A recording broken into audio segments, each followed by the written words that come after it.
اعوذ باللہ من الشیطان الرجیم بسم اللہ الرحمن الرحیم رب اشرح لی صدری ویسر لی امری واحلل عقدۃ من لسانی یفقہوا قولی رب یسر ولا تعسر وتمم بالخیر آمین یا رب العالمین۔ عربی کا معلم حصہ چہارم میں چلتے ہیں آج کے سبق کی طرف، اور آج کے سبق میں ذکر کیے جانے والے کنسیپٹس اور ایکسرسائزز کو اچھی طرح سمجھنے کی کوشش کرتے ہیں۔ عربی کا معلم حصہ چہارم میں ہمارا آج کا سبق ہے الدرس الخامس والستون، یعنی 65واں سبق، لیسن نمبر 65، اور اس سبق کا عنوان بھی المنصوبات ہے۔ اور آج کے اس لیکچر میں ہم المنصوبات کی قسم جو کہ نمبر 8 کے ذیل میں آ رہی ہے وہ ہے المستثنی باللہ، یعنی اللہ کے ذریعے استثناء کیا ہوا۔ تو اس میں پہلا پوائنٹ بتا رہے ہیں مولوی عبدالستار خان صاحب کہ حصہ سوم سبق 43 میں مستثنی باللہ کا بیان پڑھ لیا ہے، یہاں اس کے متعلق کچھ اور معلومات لکھی جاتی ہیں۔ دوسرا پوائنٹ دے رہے ہیں کہ استثناء کے معنی ہیں کئی چیزوں میں سے ایک یا کئی چیز کو الگ کر دینا۔ استثناء کے معنی ہیں کئی چیزوں میں سے ایک یا کئی چیز کو الگ کر دینا، اور پھر بتا رہے ہیں کہ نحو کی اصطلاح میں استثناء سے یہ مراد ہے کہ حرف استثناء کے ما قبل کے جملے میں، یہ اچھی طرح نوٹ کیجئے، حرف استثناء اس کے ما قبل کے جملے میں جو حکم اس بات یا نفی کا ہو، اس حکم سے ما بعد کو خارج کر دینا، یعنی حکم سے خارج کرنا ہے اللہ کے ما بعد کو اللہ کے ما قبل کے جملے کے حکم سے، یعنی یہ بتلانا کہ ما بعد کا حکم ما قبل کے خلاف ہے۔ اور اس کی ایگزامپل دے رہے ہیں کہ اکلت الفواکہ الا عنبا، اکلت میں نے کھایا، کیا کھایا؟ مفعول بھی چاہیے، وہ ہے الفواکہ یعنی میوے، اس کے بعد الا حرف استثناء آ گیا، اور اس کے بعد جو عنبن کا لفظ استعمال ہوا ہے یہ ہے مستثنیٰ، اور اس کے معنی ہے انگور کے۔ تو گویا لفظی ترجمہ پہلے میں آپ کے سامنے کر دیتا ہوں کہ میں نے میوے کھائے سوائے انگور کے۔ تو یہی ترجمہ وہ لکھ رہے ہیں کہ میں نے سب میوے کھائے مگر انگور، یعنی انگور نہیں کھایا۔ تو گویا اس میں اب آپ کو جو ڈیفینیشن انہوں نے بیان کی ہے وہ 100% اپلائی ہوتی ہوئی نظر آ رہی ہے کہ حرف استثناء کے ما قبل کے جملے میں جو حکم اس بات یا نفی کا ہے، اس میں حکم اس بات کا ہے کہ یعنی میں نے سب میوے کھائے، اس حکم سے ما بعد کو خارج کر دیا، یعنی یہ جو سب میوے کھانے کا حکم تھا نا، اس میں سے انگور کو، یعنی اللہ کے بعد جو آ رہا ہے انگور، اس کو خارج کر دیا، یعنی یہ بتلا دیا کہ ما بعد کا حکم ما قبل کے خلاف ہے۔ دوسری ایگزامپل دے رہے ہیں کہ ما اکلت الفواکہ الا عنبا۔ اب پچھلے جملے میں اور اس جملے میں فرق صرف یہ ہے کہ جو حکم تھا پچھلے جملے میں وہ اس بات کا تھا، اور اس جملے میں وہ نفی کا ہے۔ یعنی پہلے جملے میں تھا کہ میں نے سب میوے کھائے مگر انگور، یہاں پر ہے کہ میں نے سب میوے نہیں کھائے مگر انگور۔ تو ان دونوں سے فرق پڑ جاتا ہے، مفہوم ذہن میں رکھیے گا۔ یعنی وہاں پر آپ بتا رہے ہیں کہ میں نے سب میوے کھائے، جو بھی موجود میوے تھے وہ میں نے کھائے لیکن انگور نہیں کھایا، اور یہاں بتایا جا رہا ہے کہ میں نے سب میوے نہیں کھائے مگر انگور، یعنی صرف انگور کھائے۔ امید ہے کہ بات آپ کو سمجھ میں آ گئی ہوگی۔ اب تیسرے پوائنٹ کے حوالے سے بتا رہے ہیں کہ مستثنیٰ کی دو قسمیں ہیں، ایک مستثنیٰ متصل، اور مستثنیٰ متصل کون سا مستثنیٰ ہوتا ہے؟ جو مستثنیٰ منہ کی جنس سے ہو، اور اس کے لیے اگزامپل دے رہے ہیں جاء القوم الا زیدن۔ تو یہاں پر دیکھیے کہ جاء القوم الا زیدن میں الا جو ہے یہ حرف استثناء ہے، اور الا سے پہلے جو القوم ہے یہ مستثنیٰ منہ ہے، یعنی اس میں سے نکالا جا رہا ہے، اور حکم کیا لگا ہوا ہے جس میں سے نکالا جا رہا ہے؟ اس پر حکم لگا ہوا ہے کہ وہ آئے، یعنی تمام لوگ آئے، اور اللہ کے بعد جو ہے زید یہ مستثنیٰ ہے۔ تو وہ مستثنیٰ جو مستثنیٰ منہ کی جنس میں سے ہو اس کو مستثنیٰ متصل کہا جاتا ہے۔ تو زید جو ہے یہ قوم یعنی لوگوں کی جنس میں سے ہی ہے، اس لیے اس والی ایگزامپل میں مستثنا جو ہے یہ مستثنا متصل کہلائے گا۔ اس کے بعد دوسری قسم اس کی بتا رہے ہیں مستثنا منقطع، اور اس کو ایکسپلین کر رہے ہیں کہ جو مستثنا منہو کی جنس سے نہ ہو، اور اس کے لیے ایگزامپل دے رہے ہیں کہ جاءت الافراس، گھوڑے آئے، الا حمارن، سوائے گدھے کے۔ تو مستثنا منہو جو ہے وہ الافراس ہے یعنی گھوڑے، اور مستثنا جو ہے وہ گدھا ہے، تو ظاہر بات ہے گدھا جو ہے وہ گھوڑوں کی جنس سے نہیں ہے، تو اس لیے اس قسم کے مستثنا کو مستثنا منقطع کہا جائے گا۔ تنبیہ نمبر 1 دے رہے ہیں کہ مستثنا منقطع کا استعمال بہت کم ہوتا ہے، تو یہ بہت اہم پوائنٹ ہے کہ مستثنا منقطع جو ہے یہ بہت کم استعمال ہوتا ہے۔ چوتھا پوائنٹ بتا رہے ہیں کہ تم پڑھ چکے ہو کہ مستثنا باللہ کا شمار منصوبات میں کیا جاتا ہے، مگر یہ ہمیشہ منصوب نہیں ہوتا، بلکہ اس کے اعراب کی 3 قسمیں ہیں۔ یعنی آپ کو یاد ہوگا کہ لسان القرآن کورس میں بھی ہم نے یہ پڑھا تھا کہ ہر مستثنا جو ہے وہ منصوب نہیں ہوتا، تو یہی بات بتا رہے ہیں کہ منصوبات میں اگرچہ اس ٹاپک کو ذکر تو کیا جاتا ہے، لیکن یہ مستثنا جو ہے یہ ہمیشہ منصوب نہیں ہوتا، بلکہ اس کا اعراب 3 طرح سے آتا ہے، اور اس میں پہلی قسم جو ہے وہ بتا رہے ہیں کہ مستثنا منہو مذکور ہو اور الا سے پیشتر کلام موجب تام ہو۔ موجب تام کو ڈیفائن کر رہے ہیں کہ کلام موجب یعنی کلام مثبت، اور تام یعنی پورا جملہ ہو، جملے میں استفہام ہو تو وہ بھی کلام موجب نہیں رہتا۔ تو کلام موجب اس کا آپ کو پتہ چل گیا کہ وہ کلام جس میں نہ تو نفی ہو اور نہ ہی استفہام ہو، یعنی مثبت کلام ہو، اور تام سے مراد یہ ہے کہ پورا جملہ ہو، اور اسی کو ایکسپلین کر رہے ہیں، یعنی اس جملے میں نفی اور استفہام نہ ہو یا مستثنا منقطع ہو تو مستثنا کو نصب پڑھا جائے گا، جیسا کہ اوپر کی مثالوں میں سمجھایا گیا ہے۔ تو منصوب کب کب ہوگا اس حوالے سے بتا رہے ہیں کہ مستثنا منہو مذکور ہو اور الا سے پیشتر کلام موجب تام ہو، یا مستثنا منقطع ہو تو مستثنا منصوب ہوگا۔ اعراب کی دوسری صورت بتا رہے ہیں کہ مستثنا منہو مذکور ہو مگر الا سے پیشتر کلام غیر موجب یعنی غیر مثبت ہو تو مستثنا کو نصب بھی پڑھ سکتے ہیں اور ما قبل کے اعراب کی مطابقت بھی کر سکتے ہیں، اور اس کے لیے ایگزامپل دے رہے ہیں کہ لم تتفتح الازہار الا وردا۔ تفتح یتفتح، اس کے معنی ہوتے ہیں کھلنا کے، پھول کے کھلنا کے، تو پھول کھل گئے سوائے گلاب کے، یعنی یہاں پر وردن بھی کہہ سکتے ہیں اور وردن بھی کہا جا سکتا ہے۔ اور دوسری ایگزامپل دے رہے ہیں اس کی کہ ما سلمت علی القادمین الا الاول یا الا الاولی، یعنی میں نے آنے والوں کو سلام نہیں کیا سوائے پہلے کے۔ اس میں الا کے بعد الاول کو ہم منصوب بھی پڑھ سکتے ہیں اور ما قبل کے اعراب کے مطابق بھی پڑھ سکتے ہیں۔ ما قبل کا اعراب کیا ہے، یعنی الا سے پہلے جو مستثنا منہو ہے نا اس کا اعراب کیا ہے، مجرور ہے نا، تو اس کے اعراب کے مطابق مجرور بھی پڑھ سکتے ہیں، لہٰذا الا الاولی انہوں نے بتا دیا۔ تیسری صورت بتا رہے ہیں کہ مستثنا منہو مذکور نہ ہو بلکہ الا سے پیشتر کلام ناقص ہو تو حالت ترکیبی کے مطابق مستثنا کا اعراب ہوگا، وہاں الا کا کوئی اثر نہ ہوگا۔ اور اس کے لیے ایگزامپل دے رہے ہیں کہ ما جاء الا زید،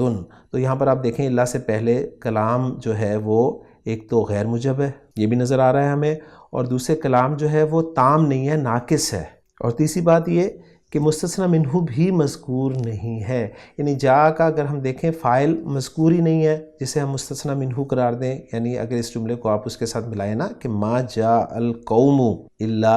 زید،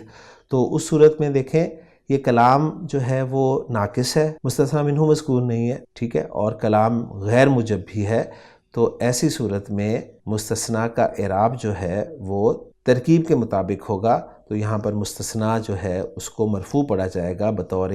فاعل فعل جاء کے، تو ما جاء الا زید،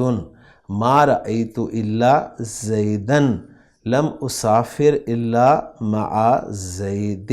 اور ایسے مستثنا کو کیا کہتے ہیں، ایسے مستثنا کو مستثنا مفرغ کہتے ہیں۔ تو یہ پوائنٹ اچھی طرح یاد کر لیجئے گا، اور پھر بڑی کتابوں میں یہ بھی لکھا جاتا ہے کہ مستثنا مفرغ نہیں ہوتا، یہ مفرغ لہو ہوتا ہے اصل میں، لیکن پھر آسانی کے لیے اس کو مفرغ ہی کہہ دیا جاتا ہے۔ پانچواں پوائنٹ دے رہے ہیں کہ الا کے علاوہ الفاظ استثنائیہ بھی ہیں، یعنی الا جو ہے یہ ایک حرف ہے اور اس کو حرف استثناء کہا جاتا ہے، لیکن اس استثناء کے لیے یعنی اس کام کے لیے اور الفاظ بھی استعمال کیے جاتے ہیں، جن میں غیر ہے، سوا ہے، خلا ہے، ادا ہے، ما خلا، ما ادا اور حاشا، اور ان سب کے معنی جو کیے جاتے ہیں وہ مگر یا سوا کے کیے جاتے ہیں۔ اب ان الفاظ کے بارے میں کچھ بتائیں گے آپ کو، تو چھٹے پوائنٹ میں بتا رہے ہیں کہ غیر اور سوا جو ہے یہ اسم ہے اور ان کے بعد مستثنیٰ مضاف الیہ ہونے کی وجہ سے مجرور ہوتا ہے۔ تو یہ بہت اہم پوائنٹ ہے، اس کو اچھی طرح نوٹ کر لیجئے کہ یہ جو آپ کو الفاظ استثنائیہ بتائے ہیں، غیر، سوا، خلا، ادا، ما خلا، ما ادا اور حاشا، ان میں بتا رہے ہیں کہ جو غیر اور سوا ہیں یہ اسم ہیں اور ان کے بعد جو مستثنیٰ ہوگا وہ مضاف الیہ ہونے کی وجہ سے مجرور ہوگا۔ اور پھر یہ بھی بتا رہے ہیں کہ خود لفظ غیر کا اعراب مستثنیٰ باللہ کی مانند 3 طور پر ہوگا، اور یہ جو لفظ غیر ہے نا اس کا اعراب بھی اللہ کی طرح، حرف استثناء اللہ کی طرح 3 طریقے سے آئے گا، یعنی منصوب بھی ہو سکتا ہے یا پھر منصوب اور ما قبل کے مطابق بھی پڑھ سکتے ہیں، اور تیسری صورت یہ کہ حالت ترکیبی کے مطابق۔ تو اس کے لیے ایگزامپلس دے رہے ہیں کہ اتقدت المصابیح غیر واحد، چراغ جل گئے سوائے ایک کے۔ تو یہاں پر بالکل غیر کا اعراب جو ہے وہ اللہ کی طرح استعمال ہوا ہے پہلی صورت کے طور پہ، یعنی منصوب۔ دوسری ایگزامپل ہے سلمت علی القادمین غیر سعید، تو یہاں بھی منصوب استعمال ہوا ہے کہ میں نے سفر سے آنے والوں کو سلام کیا سوائے سعید کے۔ اور تیسری ایگزامپل ما عاد المریض عائد غیر الطبیبی یا غیر الطبیبی، یعنی مریض کی عیادت نہیں کی کسی عیادت کرنے والے نے سوائے طبیب کے۔ تو اس صورت میں آپ دیکھیں کہ کلام جو ہے وہ غیر موجب ہے، یعنی منفی کلام ہے، مستثنیٰ منہ بھی مذکور ہے، تو اس صورت میں منصوب بھی پڑھ سکتے ہیں، لہٰذا غیر الطبیبی بھی پڑھا جا سکتا ہے، اور جو مستثنیٰ منہ کا اعراب ہے وہ اعراب بھی پڑھا جا سکتا ہے جو کہ مرفوع ہے، لہٰذا غیر الطبیبی بھی پڑھا جا سکتا ہے۔ اور چوتھا جملہ ہے لا تعتمد علی احد غیر اللہ یا غیر اللہ، تو یہاں بھی وہی صورت ہے جو جملہ نمبر 3 والی صورت ہے۔ پانچواں جملہ ہے کہ لا ینال المجد غیر العاملین، اب یہاں پر کلام غیر موجب ہے، مستثنیٰ منہ بھی مذکور نہیں ہے، لہٰذا غیر کو مرفوع پڑھا جائے گا ینالو فعل کے فاعل کے طور پہ، یہ ذہن میں رکھیے گا۔ اور چھٹا جملہ ہے کہ لم یفترس الذئب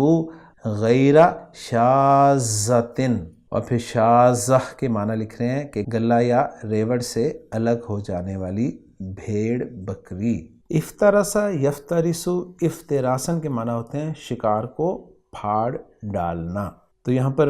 ترجمہ کچھ یوں ہوگا اس جملے کا کہ بھیڑیے نے نہیں پھاڑ ڈالا سوائے ریوڑ سے الگ ہو جانے والی بکری کو۔ تو یہاں پر کلام غیر موجب تھا، مستثنیٰ منہ مذکور نہیں تھا، لہٰذا مفعول بہ کے طور پر غیرہ کو ٹریٹ کیا گیا۔ اور آخری جملہ ہے کہ لا تعتمد علی غیر اللہ، اعتمد یعتمد اعتمادا، اعتماد کرنا، تو اس جملے میں بھی کلام غیر موجب ہے، مستثنیٰ منہ مذکور نہیں ہے، لہٰذا غیر پر اعراب جو ہے وہ ترکیب کے مطابق استعمال ہوگا۔ تو بہت اہم انفارمیشن ہمارے سامنے آ گئی الحمدللہ۔ ساتواں پوائنٹ دے رہے ہیں کہ خلا اور ادا یہ دراصل فعل ماضی ہیں، مگر کلام عرب میں ان کے بعد اسم کو مجرور بھی پایا گیا ہے، اس لیے نحویوں نے ان کو حروف جارہ میں بھی شمار کر لیا ہے۔ آپ کو یاد ہوگا کہ جب ہم حروف جارہ پڑھتے تھے تو ہمیں ایک شعر کی صورت میں حروف جارہ سکھائے جاتے تھے، اور وہ شعر کچھ یوں تھا کہ باؤ تاؤ کافو لامو واؤ منزو مز خلا ربا حاشا من ادا فی ان الا حتی الا۔ تو اس شعر میں آپ دیکھیں کہ خلا، حاشا اور ادا استعمال ہوئے، تو خلا اور ادا کو حروف جارہ میں بھی شمار کیا گیا ہے، اور خلا اور ادا دراصل فعل ماضی ہیں۔ اس کے بعد بتا رہے ہیں کہ حاشا کو حرف جر بھی مانا جاتا ہے، کبھی فعل بھی سمجھا جاتا ہے، اور ان کے بعد مستثنا کو نصب بھی پڑھ سکتے ہیں اور جر بھی، مگر ما خلا اور ما ادا یعنی جب ان کو منفی کے ساتھ استعمال کیا جاتا ہے تو یہ پھر ہمیشہ فعل ہی رہتے ہیں، اس لیے ان کے بعد مستثنا ہمیشہ مفعول بھی ہوگا اور منصوب ہوگا۔ دیکھو ذیل کی مثالیں، اور مثالوں میں پہلی مثال ہے کہ قطفت الازہار خلل الوردہ یا الوردی، تو یہاں پر ما خلا نہیں استعمال ہوا، ذہن میں رکھیے گا۔ اور دوسرا جملہ ہے کہ زرتو مساجد المدینتی ادا واحدن یا واحدن، تو ادا اور خلا دونوں ایگزامپلز میں آپ نے دیکھا ان کے بعد جو مستثنا ہے ان کو منصوب بھی پڑھا گیا اور مجرور بھی پڑھا گیا ہے۔ اسی طرح قطعت الاشجارہ حاش النخیلہ یا النخیلی، اور چوتھا جملہ ہے کہ قرأت الکتابہ ما خلا یا ما ادا صفحتن، تو یہاں پر ما جب آ جائے گا خلا یا ادا سے پہلے تو ہمیشہ مستثنا کو منصوب پڑھا جائے گا مفعول بھی ہونے کی بنا پر، یہ ذہن میں اچھی طرح رکھ لیجئے گا۔ تو الحمدللہ جی سبق کے حوالے سے باتیں ہمارے سامنے آ گئی ہیں۔ اب سلسلہ الفاظ نمبر 55 ذکر کر رہے ہیں، اور اس میں پہلا لفظ ہے استطبہ، باب استفعال سے یہ لفظ ہے اور اس کے معنی ہے علاج کرنا۔ اور اگلا لفظ ہے جی آیا، باب فعال کا لفظ ہے آیا یؤیی یا ان، جس کے معنی تھکا دینا، عاجز کر دینا کے ہیں۔ اگلا لفظ ہے تدارکا یا تدارکو، باب تفاعل سے ہے، اس کے معنی تلافی یا اصلاح یا علاج کرنا کے ہیں۔ جریح لفظ زخمی کے لیے استعمال ہوتا ہے اور اس کی جمع جرحا آتی ہے۔ سیئن برا اس لفظ کے لیے استعمال ہوتا ہے۔ صاحبہ یصحبو، باب سمیع یسمعو سے استعمال ہونے والا یہ فعل ہے، اس کے معنی ساتھی ہونا کے ہوتے ہیں۔ ضلال کے لفظ گمراہی کے ہیں، اور یہ باب ضرب یضربو سے ضل یضلو بطور مصدر استعمال ہوا ہے۔ امہا عین میم ہا مادہ، امہا یعمہو با فتح یفتح سے استعمال ہوتا ہے، اس کے معنی ہوتے ہیں بے راہ بھٹکنا یا متحیر ہونا۔ حاکا یا حیکو باب ضرب یضربو سے ہے، گھیر لینا کے معنی میں، لپیٹ میں لے لینا کے معنی میں۔ خلا یخلو باب نون سے ہے، خالی ہونا، تنہائی میں ملنا کے معنی میں۔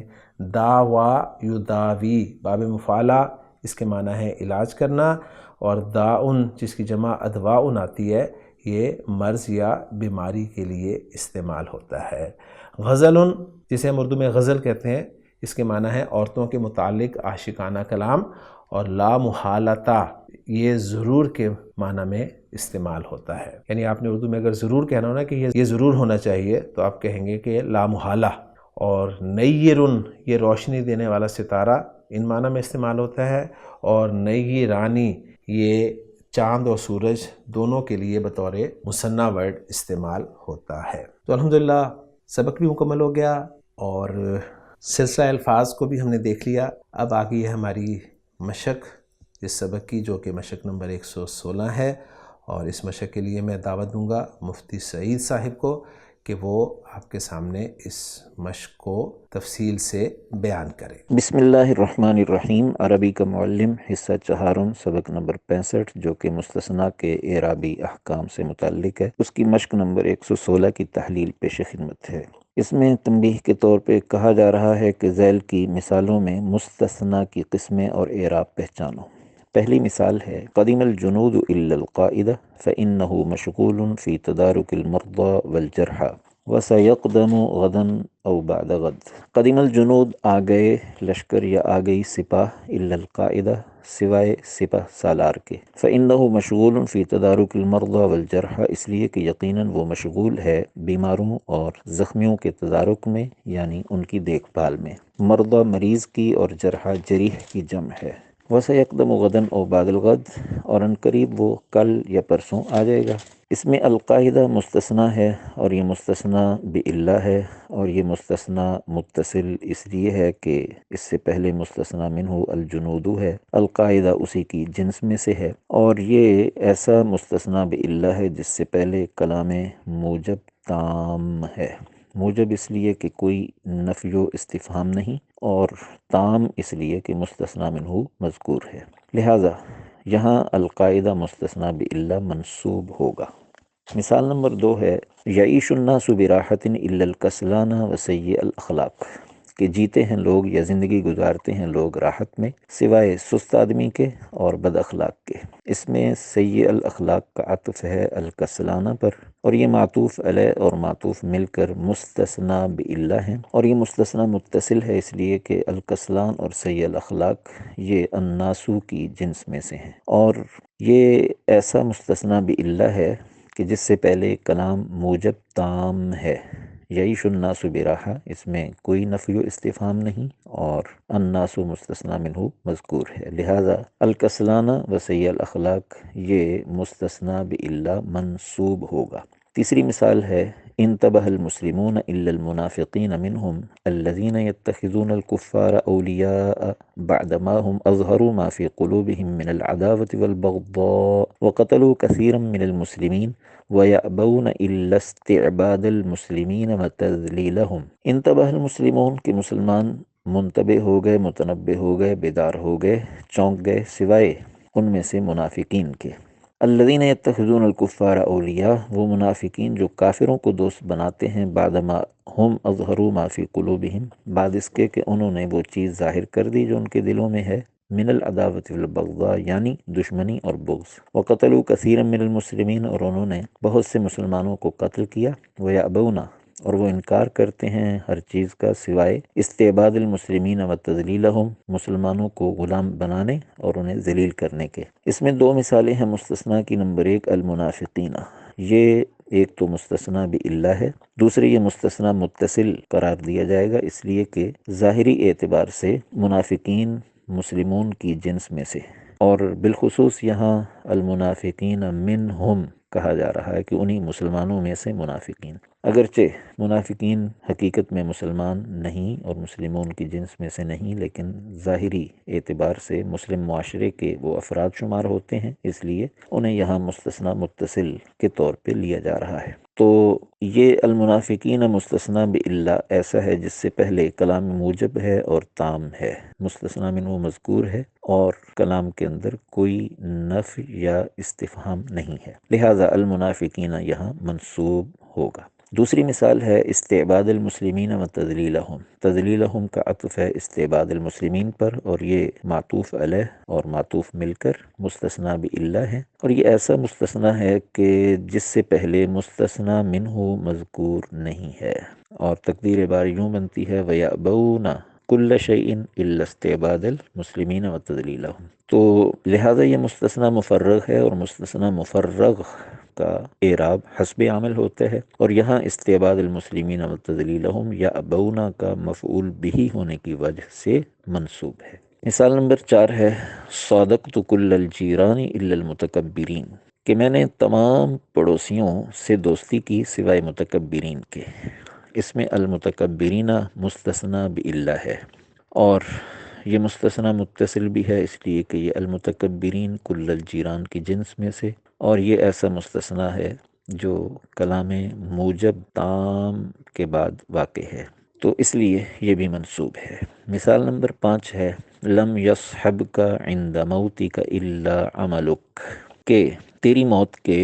وقت تیرے ساتھ کوئی نہ ہوگا سوائے تیرے عمل کے۔ تو یہاں عملو کا مستثنی بِإِلَّا ہے، اور اس کو ہم مستثنی مفرغ بھی کہہ سکتے ہیں اس لیے کہ عملو کا سے پہلے مستثنی منہ مذکور نہیں۔ تقدیر بار یوں بنے گی لم یصحبک عند موتک شیء الا عملک۔ مستثنی مفرغ قرار دیتے ہوئے اس کو حسب عامل اعراب دیا جائے گا، اور یہ لم یصحب کا فاعل ہونے کی وجہ سے مرفوع ہوگا۔ اور اگر ہم اس کو دوسری شکل میں سے لیں، یعنی لم یصحب کا چونکہ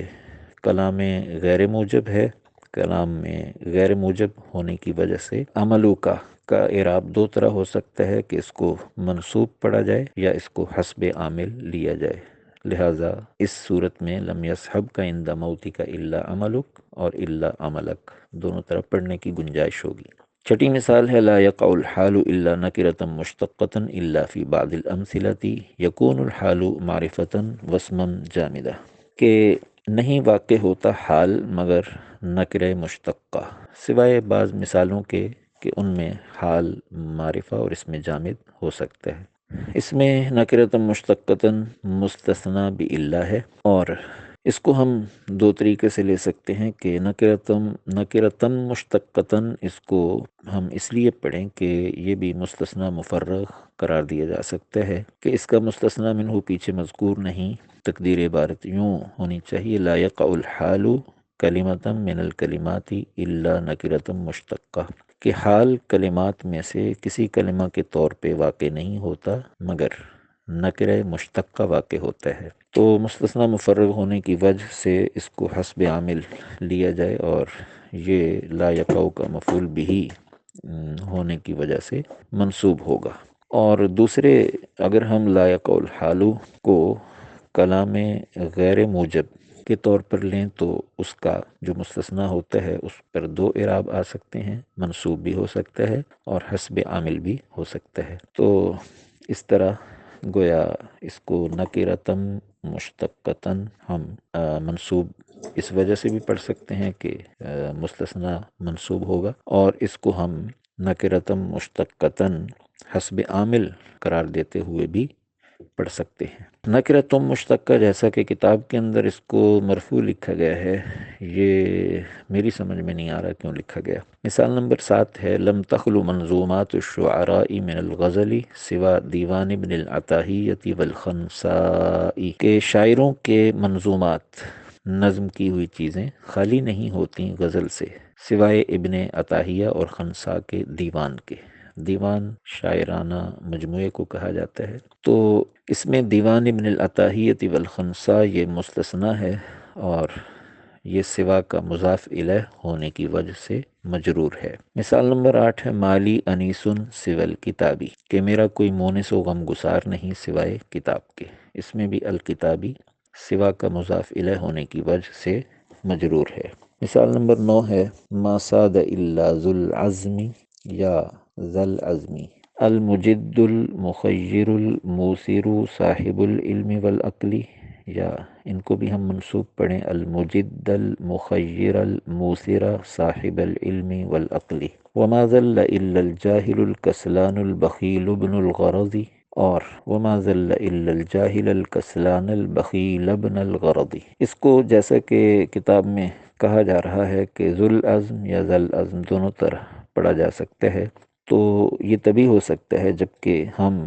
ما سادہ کو کلام غیر موجب کے طور پر لیں، اور ذو العزم کی آگے جتنی بھی صفات ہیں وہ ذو العزم کے مرفوع پڑھے جانے کی وجہ سے ساری مرفوع، اسی طرح آگے وما ذل الجاہل میں الجاہل کو مرفوع پڑھیں گے تو آگے اس کی ساری صفات مرفوع ہوں گی، اور مرفوع اس لیے کہ حسب عامل اس کا یہی اعراب بنتا ہے کہ یہ ما سادہ کا فاعل ہونے کی وجہ سے مرفوع ہوگا، اور منصوب بھی اس کو پڑھا جا سکتا ہے۔ کلام غیر موجب کے بعد آنے والے مستثنی بِإِلَّا پر یہ دونوں اعراب درست ہوتے ہیں، لیکن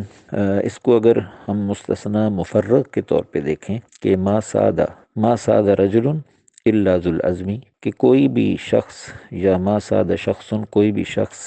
سید نہیں بنا، سردار نہیں بنا مگر عزم والے کے، تو مستثنی مفرغ ہونے کی صورت میں پھر اس کو ہم حسب عامل ہی گویا لے سکیں گے اور یہ مرفوع ہی ہوگا۔ بہرحال اس میں دونوں شقوں میں اس کو قرار دیا جا سکتا ہے۔ ترجمہ یہ بنے گا کہ سردار نہیں بن سکتا مگر وہ شخص جو عزم والا ہو اور مجد محنتی ہو، المخیر وہ چیزوں کے درمیان اختیار دینے والا ہو، یا یہ کہ المخیر کا معنی ہم یہ کریں کہ وہ خیر کی پہچان رکھنے والا ہو، الموسر ترجیحات متعین کرنے والا ہو، صاحب العلم علم والا ہو، والعقل اور عقل والا ہو۔ وما ذل اور نہیں ذلیل ہوا مگر الجاہل جاہل و بیوقوف شخص، الکسلان سست، البخیل بخیل اور کنجوس، ابن الغرض غرض کا بندہ غرض کا بیٹا۔ تو دونوں طریقے سے گویا اس کو دیکھا جا سکتا ہے اعرابی اعتبار سے۔ مثال نمبر 10 ہے لا یأکل مالک الا تقی ولا تأکل الا مال تقی۔ لا یأکل مالک الا تقی، تیرا مال نہ کھائے مگر تقی یعنی پرہیزگار شخص، ولا تأکل الا مال تقی، اور تو نہ کھا مگر کسی پرہیزگار کا مال۔ یہاں الا تقی میں تقی یہ مستثنی بالا ہے، اور اس کو ہم مستثنی مفرغ کے طور پر لیں کہ پیچھے مستثنی منہ مذکور نہیں، لا یأکل مالک شخص الا تقی ہونا چاہیے تھا کہ تیرا مال کوئی شخص نہ کھائے مگر تقی کے، پرہیزگار کے۔ تو یہ گویا مستثنی مفرغ ہونے کی وجہ سے حسب عامل معرب ہوگا، اور لا یأکل کا فاعل ہونے کی وجہ سے مرفوع ہوگا۔ اور آگے لا تأکل الا مال تقی میں مال تقی مستثنی بالا ہے، اور یہ بھی گویا مستثنی مفرغ ہے کہ پیچھے مستثنی منہ مذکور نہیں، ولا تأکل مالا الا مال تقی، کہ نہ کھا تو کوئی مال مگر پرہیزگار کا مال۔ تو حسب عامل اس کا اعراب ہوگا، اور یہ لا تأکل کا مفعول بہ ہونے کی وجہ سے منصوب ہوگا۔ مثال نمبر 11 ہے لن اتبع غیر الحق ولن اخشى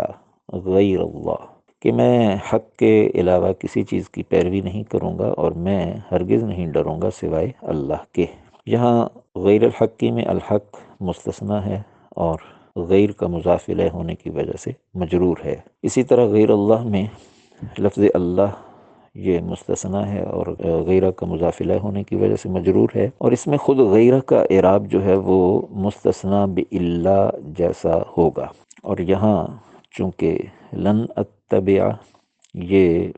کلام غیر موجب ہے، اور کلام غیر موجب کا جو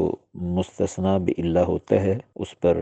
دو قسم کے اعراب آ سکتے ہیں، منصوب ہونا اور حسب عامل اعراب ہونا۔ یہاں غیرہ کا اعراب نصب ہی ہوگا، اس لیے کہ حسب عامل دیکھیں تب یہ منصوب بنتا ہے، اور اگر ویسے اس کو مستثنی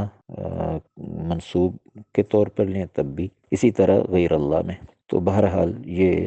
منصوب ہوگا۔ مشق نمبر 116 کے آخر میں جو اشعار دیے ہوئے ہیں ان کی تحلیل پیش خدمت ہے۔ لِكُلِّ دَاءٍ دَوَاءٌ يُسْتَطَبُّ بِهِ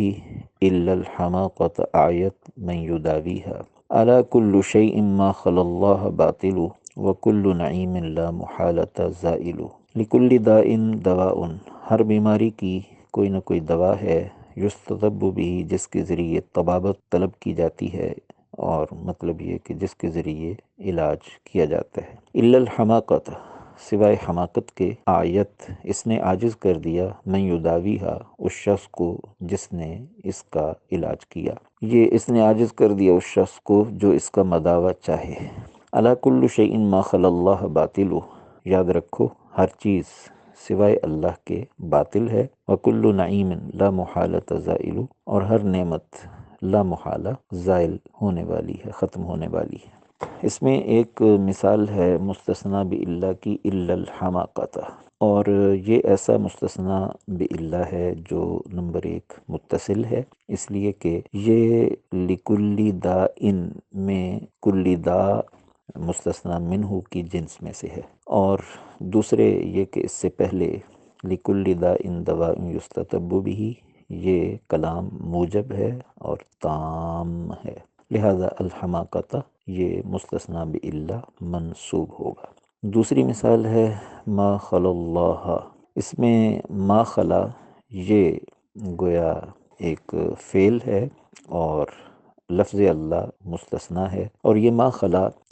کے بعد جو بھی اس کا مستثنی ہوتا ہے وہ اس کا مفعول بہ ہونے کی وجہ سے منصوب ہوتا ہے، لہذا یہاں بھی ما خلا اللہ اس کو پڑھا جائے گا۔ اگر خلا اکیلا ہو ما کے بغیر تو وہ حرف جار کے طور پر بھی لیا جا سکتا ہے اور فعل کے طور پر بھی، لیکن جب ما لگ جائے تو پھر ما خلا یہ فعل ہی کے طور پر لیا جاتا ہے، اور اس کا ما بعد منصوب ہوتا ہے مفعول بہ ہونے کی وجہ سے، یہاں بھی ایسا ہی ہوگا۔ تو الحمدللہ جی، آپ نے مفتی سعید صاحب کی زبانی مشق نمبر 116 اور پھر اس کے آخر میں آنے والے اشعار جو تھے ان کو بڑے خوبصورت انداز میں سمجھ لیا۔ میں امید کرتا ہوں کہ باتیں آپ کی سمجھ میں آ رہی ہیں۔ لیکچر طویل ہوتا جا رہا ہے تو میں اس لیکچر کو یہیں پر ختم کرتا ہوں، اور انشاءاللہ تعالی مشق نمبر 117 سے ہم اگلے لیکچر میں آپ سے ملاقات کریں گے۔